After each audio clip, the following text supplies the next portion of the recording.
સૌ પાવ પણાસણો મંગલાળં ચ સૌએ સિં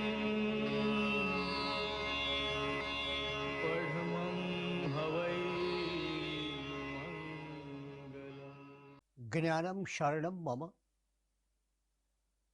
દર્શનમ ચ ચારિત્રમ ચ તપસંયમશ્ચ શરણો શરણો ભગવાન મહાવીરો.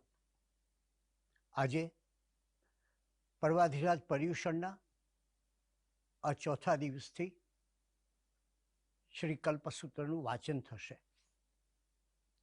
જેમ હિન્દુ ધર્મમાં શ્રીમદ ભગવદ્ ગીતા, ખ્રિસ્તી ધર્મમાં બાઇબલ કે જરથોસ્તી ધર્મમાં અવેસ્તા મળે, એમ જૈન ધર્મના ધર્મગ્રંથ તરીકે કલ્પસૂત્રનો મહિમા થયેલો છે. પણ બન્યું છે એવું કે કલ્પસૂત્રનું વાચન થાય છે, એના ઉપર મહાન આચાર્યો, સાધુ મહાત્માઓ દ્વારા વિવેચન થાય છે. પણ જન સમાજમાં જે કલ્પસૂત્રની ભાવનાઓ પ્રગટવી જોઈએ એવી હજી પ્રગટી નથી. અને ત્યારે આપણે આજે એ વિચારવું છે કે જૈન ધર્મના શ્રી કલ્પસૂત્ર નામના ગ્રંથમાંથી આપણે જીવનને પહેલો સંદેશ કયો મળી શકે છે? એ પહેલો સંદેશ છે, જીવનમાં આફત તો આવે,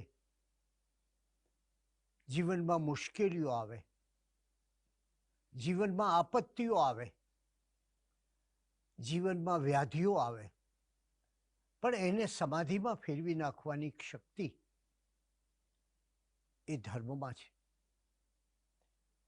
એ ધર્મ વાચનમાં છે, એ ધર્મ ગ્રંથના શ્રવણમાં છે. અને એટલે જ જ્યારે આપણે કલ્પસૂત્રનો વિચાર કરીએ ત્યારે મારે આપણે કહેવું જોઈએ કે કેટલીક સરસ મજાની આપણા જીવનને ઉપયોગી એવી બાબતોની પણ ચર્ચા છે. નવરસ, 4 અનુયોગ અને બીજી અનેક વ્યવહાર દર્શક વાતો આપણને મળે છે. એક અર્થમાં કહીએ તો ગર્ભથી માંડીને મોક્ષ સુધીના વિકાસની પ્રક્રિયાનો આમાં આલેખ મળે છે. આ કલ્પસૂત્ર પર અનેક આચાર્યો અને દેશ વિદેશના વિદ્વાનોએ ટીકા લખી છે. એ જ દર્શાવે છે, મારે આપને એ કહેવું છે કે વિદેશના વિદ્વાનોએ પણ એને વિશે લખ્યું છે, અને એ જ દર્શાવે છે કે કલ્પસૂત્ર કેટલું બધું પ્રચલિત છે. વિખ્યાત જર્મન વિદ્વાન હર્મન જેકોબીએ સુંદર પ્રસ્તાવના સાથે એનો અંગ્રેજીમાં અનુવાદ પ્રગટ કર્યો. મારે કહેવું જોઈએ કે એ સમયથી આ ગ્રંથ વિશે જાણકારી મેળવવાની પશ્ચિમના વિદ્વાનોમાં જિજ્ઞાસા જાગી અને ત્યારથી કલ્પસૂત્ર એ જાણીતું બન્યું. 17મી સદીમાં જ 3 ટીકાઓ રચાઈ. છેલ્લું ખીમશાહી કહેવાતું પન્યાશ્રી ખીમ વિજયજી ગણીએ રચેલું ટબારૂપ કલ્પસૂત્ર મહેમદાવાદમાં તૈયાર થયું હતું. જરા ઇતિહાસ જોઈએ. ઈસવીસન 1707માં નગરશેઠ હેમાભાઈ, અમદાવાદના નગરશેઠ, અને પ્રેમાભાઈની ઉપસ્થિતિમાં કલ્પસૂત્ર વંચાયું હતું. અને તમે જુઓ કે એ સમયે એટલે કે 1707માં નગરશેઠ હેમાભાઈએ સર્વ શ્રોતાઓને 1 રૂપિયાની પ્રભાવના આપી હતી. એ નોંધ આજે મળે છે. આ કલ્પસૂત્ર એ એક પ્રકારે જૈન ધાર્મિક સાહિત્યનો તો ખજાનો ખરો જ, પણ એની સાથોસાથ જૈન સમાજની ચિત્રકલાનો મહાન આલેખ આ કલ્પસૂત્રમાંથી મળે છે. 12મી થી 15મી સદીની ચિત્રકલામાં જૈનોની આગવી જે ચિત્રકલા વિકાસ પામી અને આજે આપણી પાસે 15મી સદીમાં સાચા સોનાની શાહીથી અને રૂપાની શાહીથી કંડારેલા કલ્પસૂત્ર મોજૂદ છે. જેમ પૂર્વાચાર્યોએ અને વિદ્વાનોએ આ ગ્રંથના વિવરણ રૂપે હજારો શ્લોકો લખ્યા છે, એ જ રીતે આ એક બહુ મોટી વાત છે જૈન સમાજની, એ છે એની શુદ્ધ ભક્તિની. એને કારણે જ આજે જૈન ગ્રંથ ભંડારો ગ્રંથોથી સમૃદ્ધ છે, હસ્તપ્રતોથી સમૃદ્ધ છે. અનેક ધર્મપ્રેમીઓએ કલ્પસૂત્રની હસ્તપ્રત તૈયાર કરાવીને જ્ઞાન ભંડારમાં પધરાવવાનું અત્યંત પવિત્ર કાર્ય કર્યું છે. વિક્રમ સંવત 1247માં એ તાડપત્ર પર લખાયેલી કલ્પસૂત્રની પ્રત મળે છે. અને દુનિયામાં મોંઘામાં મોંઘી હસ્તપ્રતોમાં કલ્પસૂત્રની હસ્તપ્રતોનો સમાવેશ થાય છે. તો વિચાર કરીએ કે આજથી આશરે 1500 વર્ષ પહેલા રાજા ધ્રુવસેન માટે આ કલ્પસૂત્ર એ કલ્પતરુ સમાન નીવડ્યું. એનો શોક અને એનો મોહ દૂર થયા. એનામાં કર્તવ્યનો ઉલ્લાસ અને એથી વિશેષ ધર્મનો આનંદ એને પ્રાપ્ત થયો. એની સાથે સૌ પ્રજાજનોને પ્રાપ્ત થયો. અને એટલે જ ક્રિયાની યમુનામાં એક અર્થમાં કહીએ તો જ્ઞાનની ગંગાનો સંગમ થયો. બે પાંખથી પંખી ઉડે એમ ક્રિયા અને જ્ઞાન બંને હોય તો જ આત્મા ઊંચે ઉડે. આવું જ કલ્પસૂત્ર જે ક્રિયા અને જ્ઞાન બંનેની વાત કરે છે, એ કલ્પસૂત્ર એ સૌ કોઈનું કલ્યાણ કરનારું બન્યું. અને એથી જ આપણે ત્યાં કહેવાયું, વિતરાગથી વડો ન દેવ, મુક્તિથી ન મોટું પદ, શત્રુંજયથી ન વડું તીર્થ, કલ્પસૂત્રથી ન મોટું શ્રુત. આવા કલ્પસૂત્રના વાચનનો આજે પર્વાધિરાજ પર્યુષણના ચોથા દિવસે પ્રારંભ થશે. આ કલ્પસૂત્ર કઈ ભાષામાં લખાયું છે? એ જમાનો હતો કે જ્યારે સંસ્કૃત ભાષાનો મહિમા હતો, પરંતુ મુઠ્ઠીભર લોકોની એ સંસ્કૃત ભાષા હતી. અને ત્યારે અર્ધમાગધી ભાષામાં ઉપદેશ આપવામાં આવ્યો, કારણ કે જનસમૂહની વ્યાપ્ત એવી ભાષા હતી. કલ્પસૂત્ર એ અર્ધમાગધી ભાષામાં મળે છે. માગધી શબ્દ સાથે વાત એવી છે કે એ મગધ રાજ્યમાં પ્રવર્તતી હતી એવી ભાષા હતી. એ સમયે આવી ઘણી જુદી જુદી ભાષાઓ પ્રવર્તતી હતી. આજે મારે દુઃખ સાથે કહેવું પડે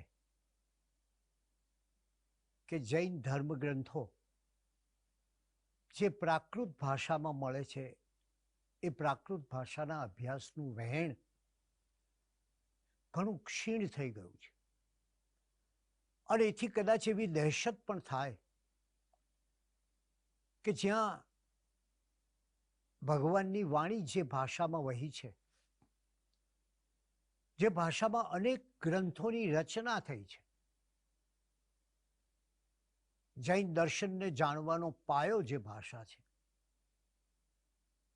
એ ભાષાથી આપણે દૂર જઈશું તો કેવું પરિણામ આવશે, એની આપ સૌ ગંભીરતાથી કલ્પના કરો.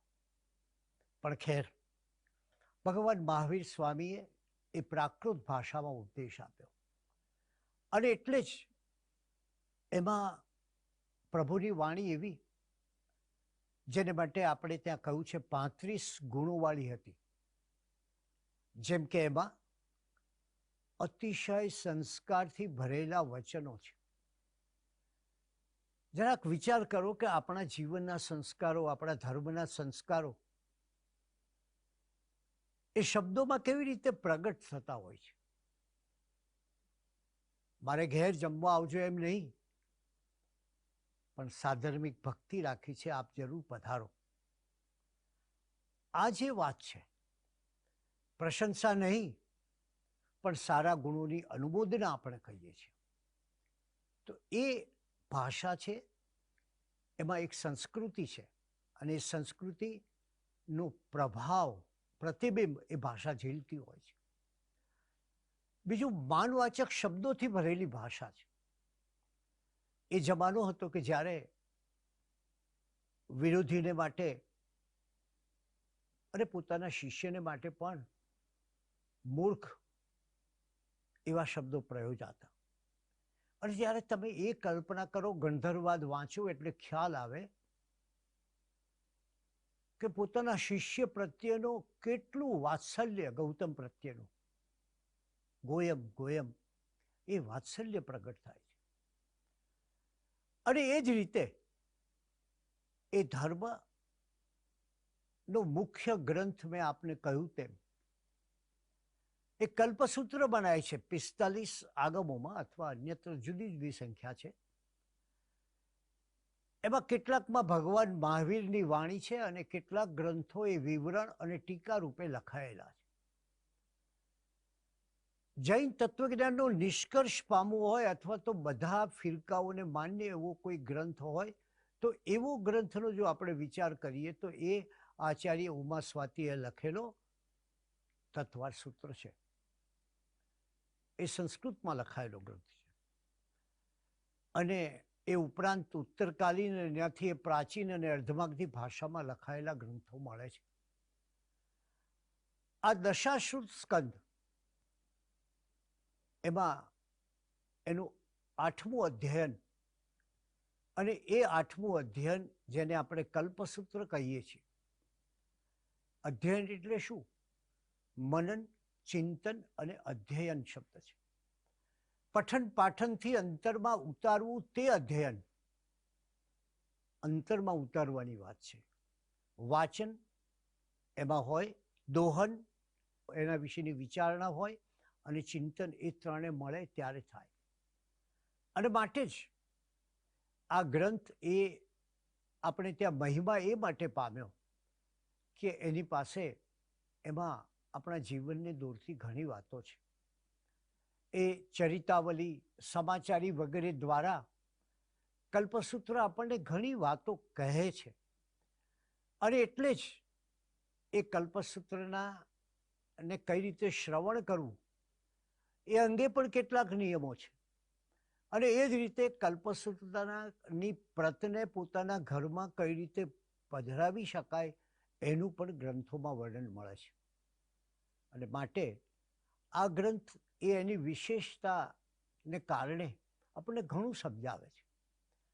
આપણને એ સમજાવે છે કે સંસારનું સ્વરૂપ દુઃખમય છે.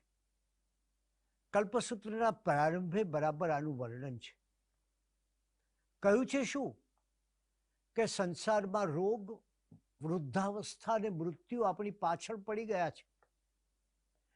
એમાં વળી કપટ, વિશ્વાસઘાત, દગો જેવા દુઃખો છે. અને દુઃખમય, ભયંકર, પાપમય, અને એની અંદર જેને કહ્યું કે સર્વ કોમાં વુહા વહા, બધા કામ ભોગો અંતે દુઃખ આપનાર છે. અને એવે સમયે એમાં ક્યાં કોણ ફસાઈ ગયું છે? કલ્પસૂત્ર આપણને જગાડે છે. એ કહે છે કે આ રોગ, વૃદ્ધાવસ્થા અને મૃત્યુનો ભય તારી પાછળ પડ્યો છે અને તું તારું જીવન કઈ રીતે ગાળે છે જરાક વિચાર કર. આ બાહ્ય જગતની ભીતરની જગતનો વિચાર કર તો તારી પાસે શું છે? તારી પાસે બહુ સરસ વાત છે કે તારી પાસે અનંત શક્તિનો માલિક, અનંત જ્ઞાનનો ભંડાર અને અનંત સુખનો સ્વામી. શક્તિ, જ્ઞાન અને સુખ કેવા? અંતવાળા નહીં. આજે શક્તિ હોય ને કાલે માણસ નિર્બળ થાય તે નહીં. આજે જ્ઞાની હોય ને પછી જ્ઞાન ભૂલતો જાય તે નહીં. આજે સુખ હોય અને સુખમાંથી દુઃખ આવે એવું નહીં. તારી પાસે તો એક એવી વસ્તુ છે, એવી મહાન વસ્તુ છે, જીવન જીવવા માટેની એક મોટી ચાવી છે કે તારી પાસે અનંત શક્તિનો માલિક, અનંત જ્ઞાનનો ભંડાર અને અનંત સુખનો સ્વામી એવો આત્મા તારી પાસે છે. અને તારા એ આત્માને તું આ કામ ભોગમાં ફસાવી દે છે, આવા ક્ષણિકતામાં ફસાવી દે છે, આવી ભંગુરતામાં ફસાવી દે છે. જે શાશ્વત છે એને તું આવી ભંગુર બાબતોમાં મૂકી દે છે. અને ત્યારે કલ્પસૂત્રએ કહ્યું છે કે સંસારનું સ્વરૂપ એ દુઃખમય છે. એમાં ચારે બાજુ આ પરિસ્થિતિ છે અને ત્યારે એ કહે છે કે તમારે અનુકૂળ છે એને તો ગમે જ તમને, પણ પ્રતિકૂળને અનુકૂળ બનાવવાની કલા એ જૈન દર્શનમાં સમાયેલી છે. આપણા કર્મો સતત ઉત્પાદન પામતા એનો નાશ કરવા માટે છે જીન શરણ. આમ સંસારની ક્ષણિકતા અને એમાંથી આત્માની અનંત શક્તિ અને એને માટે આવશ્યક એ જીન ભક્તિ. કલ્પસૂત્ર કહે છે કે આપણું જીવન મોટે ભાગે એવા કેવી સરસ જીવનલક્ષી વાતો છે એ આપણે ભૂલી ગયા છીએ, દુર્ભાગ્ય, કે આપણું જીવન મોટે ભાગે રાગ અને દ્વેષથી ચાલતું હોય છે. સારું તે મારું, જેના તરફ રાગ હોય એનું સઘળું સારું લાગે, જેના તરફ દ્વેષ હોય એની નાની નાની બાબતોમાં પણ આપણને અકળામણ થાય. ત્યારે જૈન દર્શન કહે છે કે તમે આ અહમમાં જ્યાં સુધી જીવશો ત્યાં સુધી સોહમનો અવાજ તમને સંભળાશે નહીં. આજ સુધી તમે પાંદડાને પાણી પાઓ છો, પણ તમે મૂળને પાણી પાઓ, અને જ્યારે મૂળને પાણી પાશો ત્યારે જ તમને એ ધર્મ શરણનો મહિમા સમજાશે. અને એને કારણે કલ્પસૂત્રમાં 3 પ્રકારના ધર્મ આચરણની વાત કરી છે. બહુ સરસ રીતે એને વાત કરી છે. એક પહેલો ધર્મ આચરણ કરનાર, આપણે જાણીએ છીએ કે આ ધર્મ આચરણ જે કરે એ શા માટે જરૂરી છે? તો ધર્મ આચરણ એ માટે જરૂરી છે કે આપણા જીવનમાં બહુ સરસ ભગવાનને એક કથા કહી છે. એક અતિથિ આવે છે, એ ઘેટો હોય છે, ખૂબ આનંદથી રહેતો હોય છે, એનો માલિક ખૂબ ખવડાવતો હોય છે, અને અતિથિ આવે છે અને એને મારી નાખે. ત્યારે ભગવાને એમ કહ્યું કે અતિથિ કોના જીવનમાં નથી આવતો? ઘડપણ રૂપી અતિથિ પેલા જેમ ઘેટાને છરીથી મારી નાખ્યો. ઘડપણ રૂપી અતિથિ મૃત્યુ રૂપી છરી કોને હલાલ નથી કરતી. અને આથી જ પેલો અતિથિ આવે તે પહેલા, એટલે કે ઘડપણ અને મૃત્યુ આવે તે પહેલા ચેત્યો તે જ ખરો ચેત્યો કહેવાય. અને એટલે જ એમણે કહ્યું કે ધર્મક્રિયા કેવી થાય એના 3 પ્રકાર બતાવતા કહ્યું કે એક સદૈયા, બહુ લાક્ષણિક રીતે વાત કરી છે. સદાય ધર્મનું પાલન કરતો, ધર્મ ક્રિયા કરતો, જેનું જીવન એમાં જ વ્યતીત થતું હોય તે એ ધર્મ ક્રિયા કરતો હોય. સદાય બહુ માર્મિક રીતે કલ્પસૂત્રમાં આ વાત કરી છે. બીજા છે એ ભદૈયા. ભદૈયા એટલે ભાદરવો. એ હંમેશા ન કરે, પણ ભાદરવો મહિનો આવે, પર્યુષણ આવે ત્યારે વળી એ ધર્મ ક્રિયામાં રત બને. અને ત્રીજા છે કદૈયા. મન થાય તો કરે, મન ન થાય તો ન પણ કરે. તો સદૈયાના જીવન વ્યવહારમાં અને જીવન શૈલીમાં આપણને 5 કર્તવ્યો જોવા મળે. અહિંસા, સાધર્મિક વાત્સલ્ય, ક્ષમાપના, જે પર્વાધિરાજ પર્યુષણના 5 કર્તવ્યો છે: અહિંસા, સાધર્મિક વાત્સલ્ય, ક્ષમાપના, તપશ્ચર્યા અને ચૈત્ય પરિપાટી. અને એટલે જ એને કહ્યું કે આ સંસારની ઘટમાળ એ તો સુખ અલ્પ, દુઃખ થકી ભરેલી, કવિએ કહ્યું છે તેમ. એમ પ્રત્યેકના જીવનમાં નિરાશા, હતાશા, વેદના છે. અને એનું સુખ પણ અંતે દુઃખમય બની જતું હોય છે. અને એવે સમયે આપણે કલ્પસૂત્ર તરફ ગતિ કરીએ તો પ્રતિકૂળતાને અનુકૂળતામાં ફેરવવાનું યાદ આવે. અને ત્યારે એ કલ્પસૂત્રના ભીતરમાં જરા વિશેષ વિચાર કરીએ તો આવી જીવનલક્ષી ઘણી વાતો છે.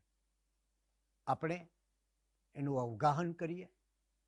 ભગવાન મહાવીર સ્વામીનું ચરિત્ર, અન્ય તીર્થંકરોના ચરિત્રો, એના વિશે અભ્યાસ કરીએ, એમાં ઊંડાણથી જઈએ, એમણે આપેલા જગત પ્રકાશનો વિચાર કરીએ અને જગત કલ્યાણ તરફ એક ડગ માંડીએ. એ ભાવના સાથે આજની વાત સમાપ્ત કરું છું. कामेमि सब्बजीवे सब्बे जीवा खमन्तु मे मृत्ति मे सब्बभूतेषु वेरं मज्झ